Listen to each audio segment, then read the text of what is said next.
মোটরসাইকেলে স্ত্রীকে নিয়ে ৬৪ জেলা ভ্রমণ করলেন ৫৬ বছর বয়সী মাদ্রাসা শিক্ষক তাজুল ইসলাম। সর্বশেষ মাত্র ৬ দিনে পাড়ি দিয়েছেন ১৭৭৭ কিলোমিটার পথ। টেকনাফ থেকে নাটোর পর্যন্ত প্রায় ৭০০ কিলোমিটার একটানা একটি ডিসকভার ১০০ সিসির বাইক নিয়ে দীর্ঘ পথ পাড়ি দেন এই দম্পতি। দীর্ঘ এই ৭১৮ কিলো রাস্তা রাত্রি এবং দিন এবং বৃষ্টি রোদ গরম অপেক্ষা করে বাড়ি পৌঁছেছি সুস্থ শরীরে। আমার খুব ভালো লেগেছে।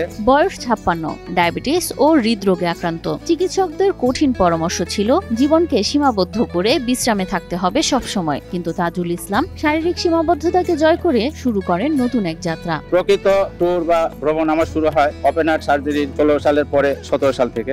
বর্তমান প্রজন্মের অনেকেই আমার এই ওপেন হার্ট সার্জারি দেখে অনেকেই যখন বাইক করে বের হয়েছে অনেক বাইকাররা আমাকে দেখে হেসেছে। পরবর্তীতে যখন কোনো গ্রুপে আমি পোস্ট করেছি তারা ক্ষমাও চেয়েছে, বলছেন না পারেন আপনি। এটা আমাকে আরো বেশি উৎসাহিত করেছে, আমার ভালো লেগেছে।